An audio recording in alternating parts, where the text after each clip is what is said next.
నమస్కారం. ఈటీవీ తీర్థయాత్ర కార్యక్రమానికి స్వాగతం. భారతదేశంలోని దివ్యక్షేత్రాల్లో ఉత్తమోత్తమైంది బద్రీనాథ్.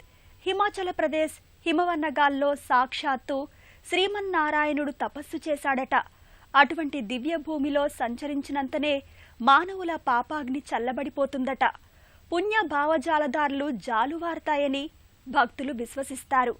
ఆనంద నిలయంగా, ఆత్మచింతన భూమిగా ప్రఖ్యాతి చెందిన బద్రీనాథ్ క్షేత్రాన్ని నేటి తీర్థయాత్ర కార్యక్రమంలో వీక్షించి తరిద్దాం. సంచరించిన పవిత్ర క్షేత్రం బద్రీనాథ్. ఆగమ సంపదల సౌభాగ్యానికి పుట్టిల్లు ఈ పావనాస్థలి. ప్రకృతి రహస్య గ్రంథానికి భాష్యం వంటి ఈ పుణ్యధాత్రి భూలోక వైకుంఠంగా పేరు పొందింది. నారాయణ నగరంగా, కళ్యాణ నగరంగా భక్తులు. భారతదేశంలోని దివ్యక్షేత్రాలలో బద్రీనాథ క్షేత్రం ఉత్తమోత్తమైనది. సాక్షాత్తు శ్రీమన్నారాయణుడు తపస్సు చేసిన దివ్యభూమి ఇది. గద్వార్ మహారాజు శిథిలమైన బద్రీనారాయణ ఆలయాన్ని పునర్నిర్మించాడు. ఇందోర్ మహారాణి అహల్యాబాయ్ ఆలయం పైన స్వర్ణ కలశాన్ని ప్రతిష్ఠించింది. 6 నెలల పాటు తెరిచి 6 నెలల పాటు మూసి ఉంచే ఈ ఆలయ చరిత్ర, ప్రాశస్త్యం మహోన్నతమైనవి.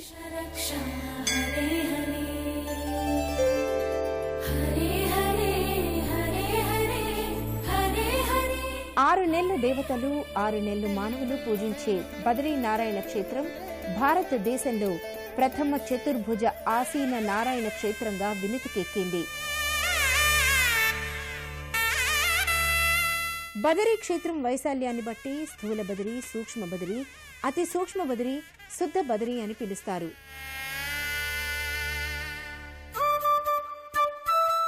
నరనారాయణులు సంచరించి తపస్సు గావించిన భవ్య తపోవనం ఇది. ఇక్కడకు వచ్చిన మానవుల పాపాగ్ని చల్లబడిపోతుంది. పుణ్యభావ జలధారలు ఉప్పొంగుతాయి.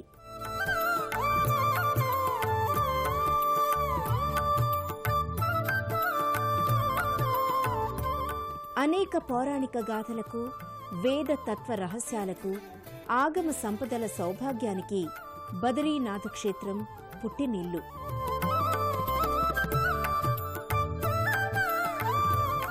ప్రకృతి రహస్య గ్రంథానికి భాష్యం వంటిది ఈ ప్రదేశం. బద్రీనాథ పుణ్యస్థలి భూలోక వైకుంఠముగా, మోక్ష స్థానంగా ప్రసిద్ధిని పొందింది. నారాయణ నగరంగా, కళ్యాణ నగరంగా, ఆనంద నిలయంగా, ఆత్మచింతన భూమికగా, యోగ స్వరూపంగా ప్రఖ్యాతి వహించిన బద్రీ క్షేత్రం యుగయుగాల మానవులకు దైవ సన్నిధిగా, యజ్ఞభూమిగా నిలిచింది. బద్రీనాథ్ నామస్మరణి అనంత పుణ్యప్రదాయకము. హిమాలయ పర్వత శ్రేణుల్లో దివ్యధామాలుగా ప్రసిద్ధి పొందిన దేవాలయాల దగ్గరకు వెళ్లాలంటే తొలి ద్వారమైన హరిద్వారం నుంచి వెళ్లాలి. హరిద్వార్కు మాయా అనే మరొక పేరు కూడా ఉంది.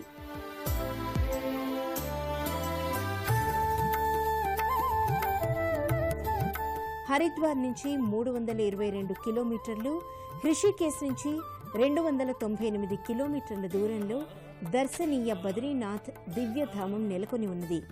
సమున్నతమైన హిమాలయ సానువులు, మనోహరమైన హరిత శోభలు, మనతో పాటు సాగి వచ్చే మేఘ మాలికలు, శరీరాలను స్పృశించే శీతల పవనాలు, ఎటు చూసినా మనస్సు పులకరించే ప్రకృతి రామణీయకము, గంభీరమైన ఆధ్యాత్మిక వాతావరణంతో ఈ ప్రాంతమంతా దైవిక లక్షణాలతో, మానవీయ స్పందనలతో సుందర బంధురమై విరాజిల్లుతుంటుంది.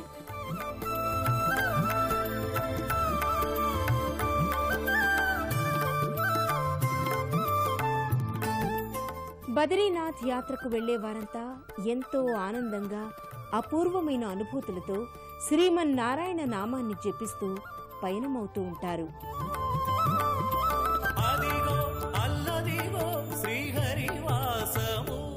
ఋషికేశ్ నుంచి దేవప్రయాగ, రుద్రప్రయాగ, నందప్రయాగ, చామోలి, జోషిమఠ్, విష్ణుప్రయాగ, గోవింద్ ఘాట్, పాండుకేశ్వర్, హనుమాన్ చెట్టి మీదుగా బద్రీనాథ్కు చేరుకోవచ్చు.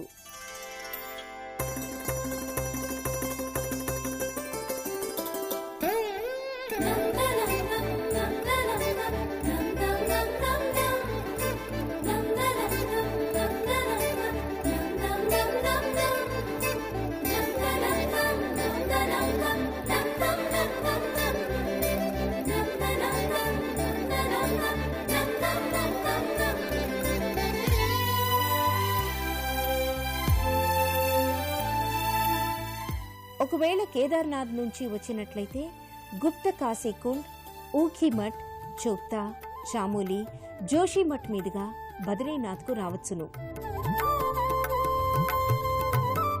భారతదేశంలో తొలి నారాయణ క్షేత్రంగా ప్రసిద్ధి పొందిన బద్రీనాథ్ కృతయుగంలో ముక్తిప్రదగా, త్రేతాయుగంలో సిద్ధిదాగా, ద్వాపరలో విశాలగా, కలియుగంలో బదరికాశ్రమంగా పేరు పొందింది. శ్రీహరి నడయాడిన హిమవత్ పర్వత ప్రాంతమిది. బద్రీ నారాయణుడై వెలసిన ఈ సుక్షేత్రంలో ఎన్నెన్నో పవిత్ర తీర్థాలున్నాయి.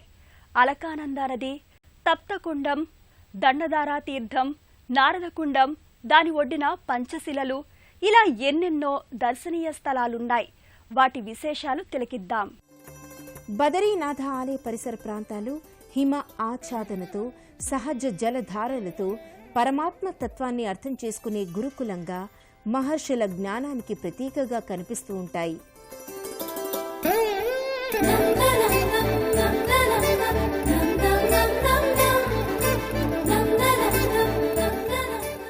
నీలకంఠ పర్వత శ్రేణుల్లో నెలకొన్న బద్రీనాథ ఆలయం దగ్గరకు అలకనందను దాటి వెళ్ళాలి.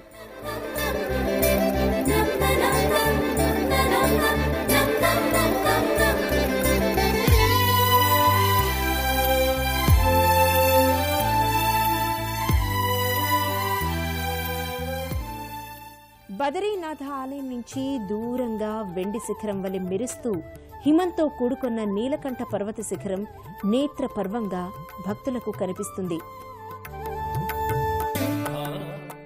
ఒకప్పుడు వైకుంఠంలో శ్రీమన్నారాయణుణ్ణి శ్రీదేవి, భూదేవి, వృందాదేవి, గంగాదేవి సేవిస్తున్నారు. విష్ణువు వృందా, గంగాదేవిలతో మాత్రమే సంభాషణ గావిస్తుంటే లక్ష్మీదేవికి ఆగ్రహం వచ్చింది. వృందా, గంగాదేవిలను శపించింది. ఆ శాప కారణంగా వృందాదేవి తులసి మొక్కగా జన్మించింది. గంగాదేవి కుచేలుని పట్టణమైన అలకాపురిలో ఉద్భవించి ఒక ప్రవాహంగా అలకనందా నదిగా ప్రవహించసాగింది.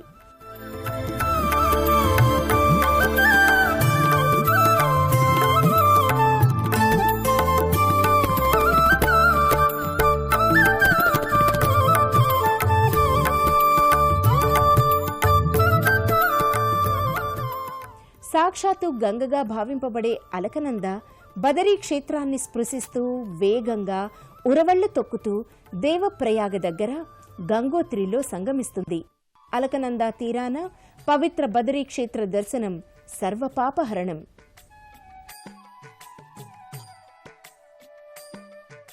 బదరీనాథ ఆలయ దర్శనం చేసే ముందర ఇక్కడ ఉన్న తప్త కుండంలో భక్తులు స్నానం చేస్తారు. దీనికి అగ్ని తీర్థమని మరొక పేరు ఉన్నది. ఇది వేడి నీటి కుండం.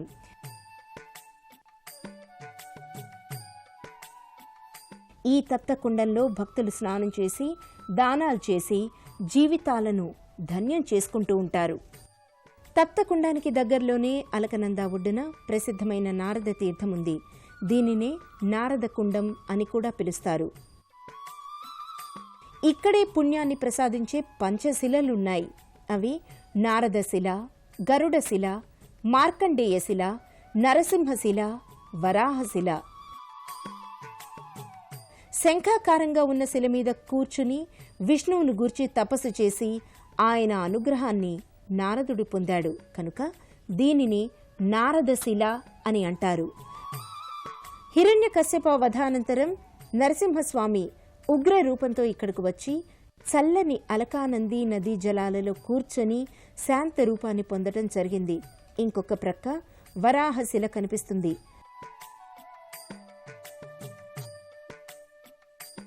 భూమిని ఉద్ధరించిన తర్వాత వరాహస్వామి ఇక్కడ శిల మీద చిరకాలం ఉండి భక్తులను అనుగ్రహించాడు.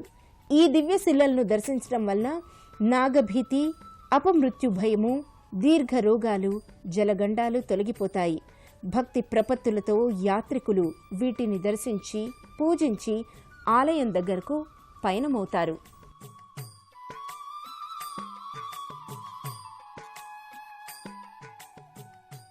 క్షేత్రాలలోకెల్లా తలమానికమైన వాటిల్లో ముఖ్యమైంది ఈ బద్రీనాథ్. ఇక్కడికి వచ్చిన భక్తులు విష్ణు దర్శనం పొందగలగడం ఓ అనర్వచనీయమైన అనుభూతిగా భావిస్తారు. బదరీనాథ ఆలయం ధీర గంభీరంగా, నయన మనోహరంగా కనిపిస్తుంది. హిమాలయ ప్రాంతాల్లో కనిపించే వాస్తు శైలిలో వినూత్నంగా, ఆధ్యాత్మిక సౌధంగా ప్రకాశిస్తూ ఉంటుంది. ఆలయాన్ని 6 నెలల తర్వాత తెరిచినప్పుడు, 6 నెలల తర్వాత మూసినప్పుడు ఆలయాన్ని సుందరంగా అలంకరిస్తారు. ప్రాచీనమైన చారిత్రక వారసత్వ సంపద చిహ్నాలతో భారతీయ ధర్మ వైభవానికి సాకార రూపంగా ఉన్న బదరీనాథ ఆలయంలో సభా మండపం నుంచి దర్శన మండపానికి వచ్చి అక్కడి నుంచి గర్భగుడిలో ఉన్నటువంటి దివ్య బదరీ నారాయణ స్వామి విగ్రహాన్ని దర్శించి భక్తులు ఆనంద పారవస్యంతో బద్రీనాథ్ కి జై అంటూ నినాదాలు చేస్తారు.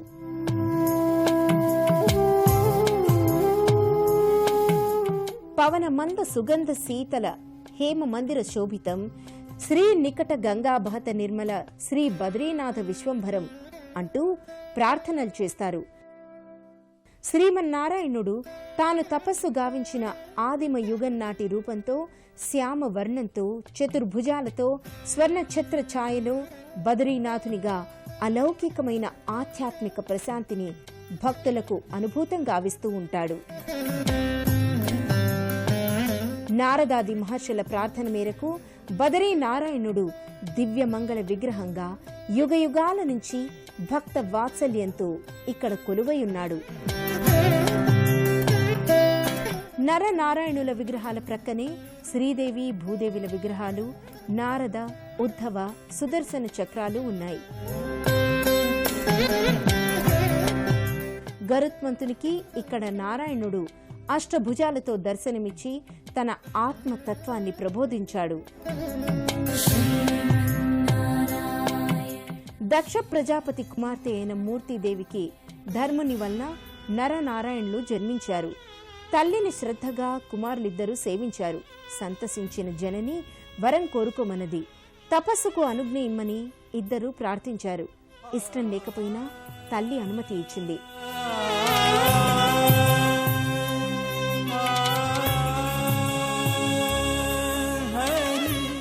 బదరికాశ్రమ పరిసర ప్రాంతాల్లో ఈ మహనీయులు తపస్సుకు ప్రతిరూపంగా నిలిచి ఎల్లప్పుడూ తపస్సు చేస్తూనే ఉన్నారు.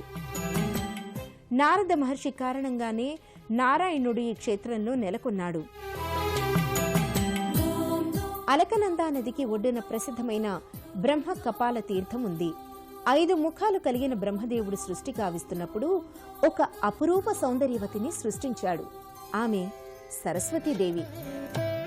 ఆమె అందానికి వ్యామోహితుడై బ్రహ్మ కూతురు వరుసను విస్మరించాడు. ఈ అధర్మ ప్రవృత్తిని సహించలేక పరమేశ్వరుడు బ్రహ్మ శిరస్సునొకదాన్ని ఖండించాడు. అప్పట్నుంచి పంచముఖ బ్రహ్మ చతుర్ముఖ బ్రహ్మ అయ్యాడు. అయితే శిరచ్ఛేదన వల్ల శివునికి బ్రహ్మ హత్యా పాతకం చుట్టుకున్నది. ఖండింపబడిన బ్రహ్మ కపాలం శివుని చేతికి అతుక్కునిపోయింది. ఎన్ని క్షేత్రాలు, తీర్థాలకు వెళ్లినా ప్రయోజనం లేకపోయింది.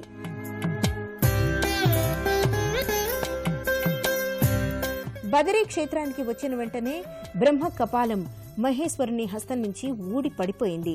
అప్పట్నుంచి ఈ ప్రాంతానికి బ్రహ్మ కపాల తీర్థమని పేరు వచ్చింది.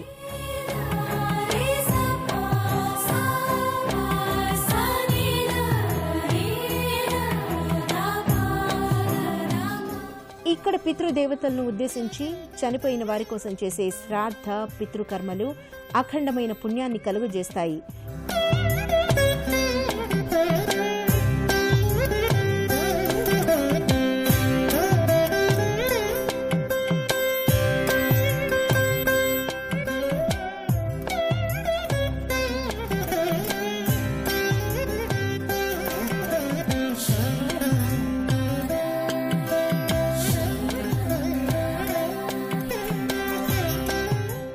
పిండదానాది కార్యక్రమాలు చేయనవసరం లేనివారు బ్రహ్మ కపాల ప్రదేశాన్ని దర్శించి నమస్కరించినట్లయితే సద్గతులు లభిస్తాయి. హరిని ప్రతాపమున కడ్డమేది లోకమున సరివేరి నీ కుమరి సర్వేశ్వర. హరిని ప్రతాపమున కడ్డమేది లోకమున సరివేరి నీ కుమరి సర్వేశ్వర. హరి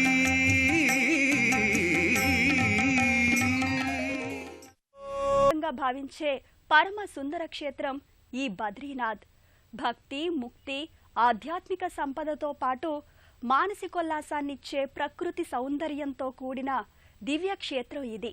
ప్రధాన ఆలయానికి సమీపాన అనేక సుందర ప్రాకృతిక దర్శనీయ స్థలాలున్నాయి. బదరీ క్షేత్రానికి చుట్టుప్రక్కల అనేక దర్శనీయ స్థలాలున్నాయి. గంధమాదన పర్వతం, నరనారాయణాశ్రమం, ఊర్వశీ మందిరం, చరణ పాదుకలు, వ్యాస గుహ, మూర్తిదేవి మందిరం, స్వర్గారోహణం, సరస్వతీ నది జన్మస్థలం, బ్రహ్మకమల ప్రదేశం మొదలైనవి పుణ్య సముపార్జనకు, పాప నిర్మూలనకు, నైతిక శీల ప్రవర్తనకు సందేశంగా ఉన్నాయి. లోక శ్రేయస్సు కోసం నారద మహర్షి బదరీ నారాయణ స్వామి విగ్రహాన్ని ప్రతిష్ఠించి పూజించాడు. కాలక్రమంలో ఈ విగ్రహం ఎందువల్లో కలియుగాన నారద కుండంలో ఉండటం జరిగింది.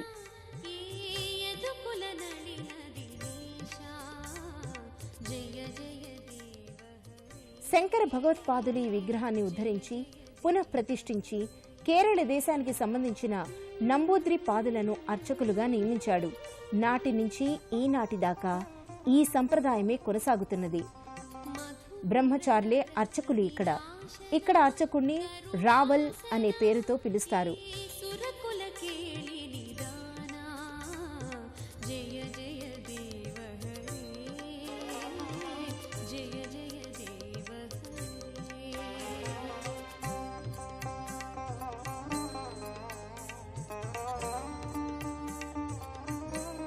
ఆరు నెలల పాటు బదరీ క్షేత్రం మంచు కురవటం వల్ల మూసివేయగా ఉత్సవ విగ్రహాలను జోషి మఠకు తీసుకువచ్చి పూజలు గావిస్తారు.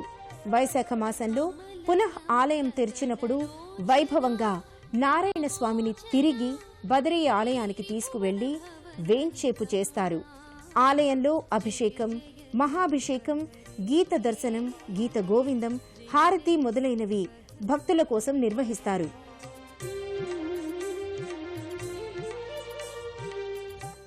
భారతదేశంలో గంగానది ప్రవహించినంత వరకు బదరీ క్షేత్రం భక్త కల్ప వృక్షంగా విరాజిల్లుతుంది. బదరీ నారాయణుని దివ్య మంగళ విగ్రహ దర్శనం, బదరీ యాత్ర స్మరణము ఘోర తప ఫలాన్ని, సమస్త భూమిని దానం చేసిన పుణ్యాన్ని కలిగిస్తాయని పురాణాలు ఘోషిస్తున్నాయి. శ్రీమన్నారాయణ చరణౌ శరణం ప్రపద్యే. జిష్ణుం మహావిష్ణుం ప్రభవిష్ణుం మహేశ్వరం అనేకరూపం దైత్యాంతం నమామి పురుషోత్తమం నమామి పురుషోత్తమం.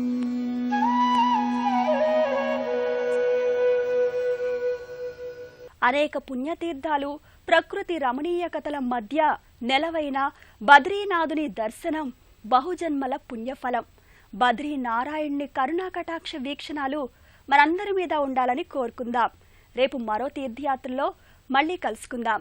అంతవరకు సెలవు. నమస్కారం.